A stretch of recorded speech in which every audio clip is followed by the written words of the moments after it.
बिस्मिल्लाहिर्रहमानिर्रहीम।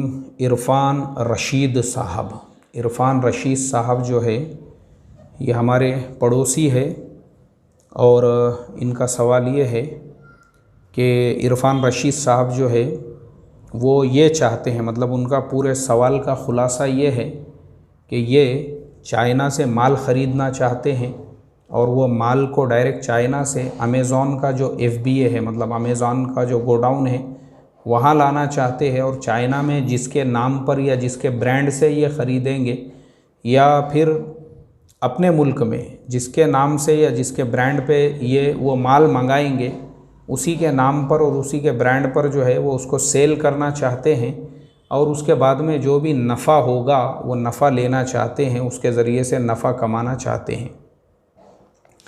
इरफ़ान रशीद साहब, देखो अभी आपका मसला जो है ना, उस मसले के अंदर सबसे पहली चीज़ जो तिजारत में, ऐसी तिजारत जिसमें किसी किस्म का धोखा नहीं है, गरर नहीं है, तो ये चीज़ तो आपके लिए बिल्कुल जायज़ होंगी कि चाइना में जिस ब्रांड का आप माल ख़रीद रहे हो अगर उसमें किसी किस्म का धोखा नहीं है, मतलब किसी दूसरी कंपनी का वो डुप्लीकेट माल नहीं है, बल्कि जिसका माल ख़रीद रहे उसी के ब्रांड को आप अपने मुल्क में मंगाकर बेच रहे हो, चाहे अमेज़ॉन से बेचो।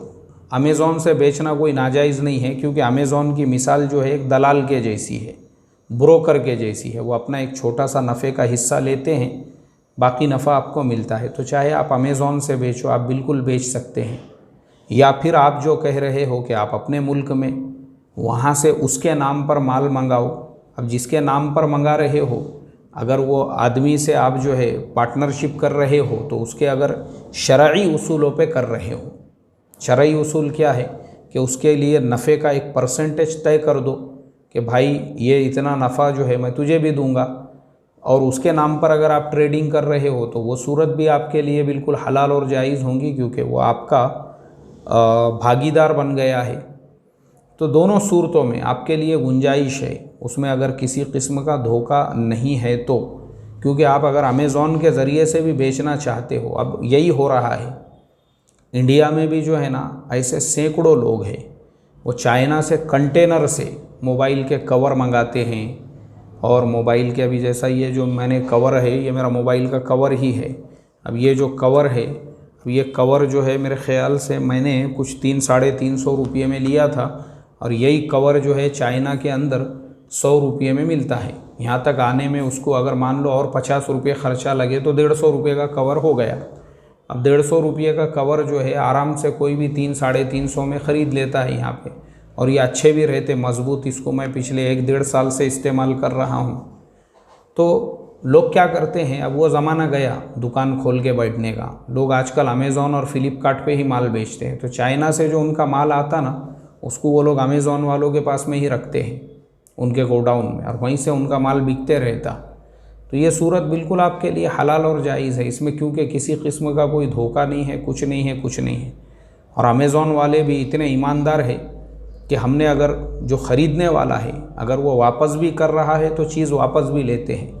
और वाकई में मैं तारीफ़ करूँगा, देखो ये चीज़ मुसलमानों ने यहूदियों से सीखने की है, क्योंकि वो यहूदी है उसका मालिक, तो उनसे सीखने की है कि आज जो दुनिया का सबसे बड़ा मिलेनियर जो बना हुआ है वो सिर्फ़ उस सिफत की वजह से जो मुसलमानों को अल्लाह के नबी सिखा कर गए थे, मगर मुसलमानों में वो सिफत आई नहीं, बल्कि यहूदियों में आ गई वो सिफत। इसलिए वो जो जेफ बेजोस जो उसका मालिक है, दुनिया का आज सबसे बड़ा मिलेनियर है। अभी क्योंकि मैं शेयर ट्रेडिंग करता हूँ तो मैं ये सारी बातें पढ़ते रहता हूँ, तो परसों मैं उसके बारे में पढ़ रहा था। सिर्फ एक दिन में 65,000 करोड़ रुपये जो है उसने कमाया, मतलब उसके शेयर बढ़ गए। तो सिर्फ एक ही दिन में 65,000 करोड़ रुपये उन्होंने पूरा कैलकुलेशन दिए, एक सेकंड में इतना कमा रहा था बोले वो।